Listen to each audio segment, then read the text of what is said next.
અડધી દુનિયા એમ માને છે કે જીનિયસ આર બોર્ન, એ જન્મજાત હોય છે, અને અડધી દુનિયા એમ માને છે કે જીનિયસ કેન બી મેડ. બંને પ્રકારના અભિપ્રાય છે, પણ આપણે હંમેશા બીજા પ્રકારનો અભિપ્રાય હૃદયમાં ધારવો કે આપણે જીનિયસ એટલે કે શ્રેષ્ઠ ચોક્કસ બની શકીએ છીએ. એ કોઈનો જન્મસિદ્ધ અધિકાર નથી. કદાચ કોઈ જન્મજાત જીનિયસ હોય એ કેટેગરી છે, બાકી વ્યક્તિ નક્કી કરે તો પોતે પણ જીનિયસ એટલે શ્રેષ્ઠ એ આપણે બની શકીએ છીએ. પ્રથમ આ એક નિર્ણય હૃદયમાં કરવાનો છે, થઈ શકે છે. તો એક પ્રથમ આ વિચાર હૃદયમાં દ્રઢ થાય પછી એના ફેરફારો શરૂ થાય. તમને આશ્ચર્ય થશે કે કોલ, ગ્રેફાઇટ અને ડાયમંડ આર રિયલ બ્રધર્સ. કોલસો, ગ્રેફાઇટ અને હીરો છે ને, ત્રણેય સગા ભાઈઓ છે, કારણ કે ત્રણે ત્રણ કાર્બનના બનેલા છે.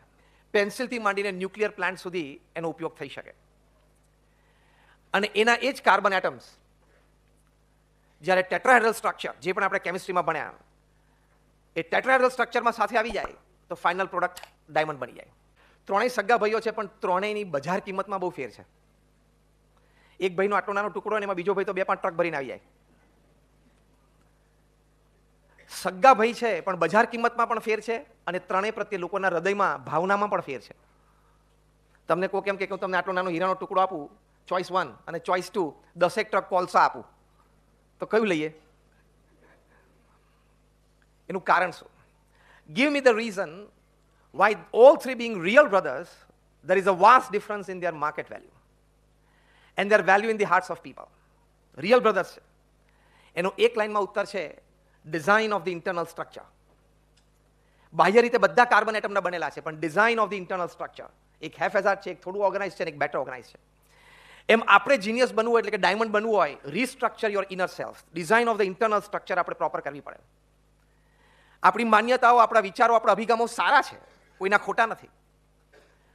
પણ I just want to ask you a very simple question. Is everybody sitting here ready to accept that I need some refinement in my thought process for my betterment?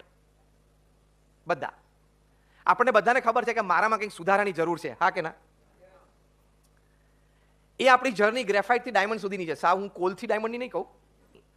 That is human duty. A journey that is human endeavor. A journey that is human dignity. મનુષ્યનું એક ગૌરવ છે કે આપણે આપણું version 2.0 કર્યું, 3.0 કર્યું, 4.0 કર્યું, અને એ વ્યક્તિના હાથમાં છે. એટલે the art of becoming a genius શીખવી પડે. અગેન વિથ ધ કોન્સેપ્ટ કે genius can be made. We can become a genius. અને એની માટેની જરૂરિયાત આંતરિક ફેરફાર કરવો પડશે. આપણા વિચારો, ભાવનાઓ, અભિગમો સાચા છે, પણ એ સનાતન ધર્મના સત્શાસ્ત્રો સાથે એલાઇન કરવા પડે. એ મહાપુરુષોના વિચારો, ભાવનાઓ સાથે અલાઇન કરવા પડે. એ ન થતા હોય ને તો પણ એલાઇન કરવા પડે. તો આપણે ડાયમંડ સ્ટ્રક્ચર સુધી પહોંચી શકીએ. તો આપણને જીવન જીવવાનો આનંદ આવે. Now let's talk practical. What is that alignment? What is that redesigning? કે આપણે ગ્રેફાઇટથી ડાયમંડની જર્ની કરી શકીએ. એ આર્ટ કઈ છે કે આપણે જીનિયસ બની શકીએ. તો એ આર્ટમાં when we are talking practical, પહેલો અગત્યનો મુદ્દો છે the attitude of excellence. Repeat with me, attitude of excellence. ભગવાનનું સ્મરણ કરીએ પછી પહેલું વાક્ય પોતાની જાતને આ કહેવાનું કે હું આજે જે પણ કામ કરું, નાનામાં નાનું કામ કરું, એ હું શ્રેષ્ઠતાથી કરીશ. That attitude of excellence is the real accelerator in the art of becoming a genius.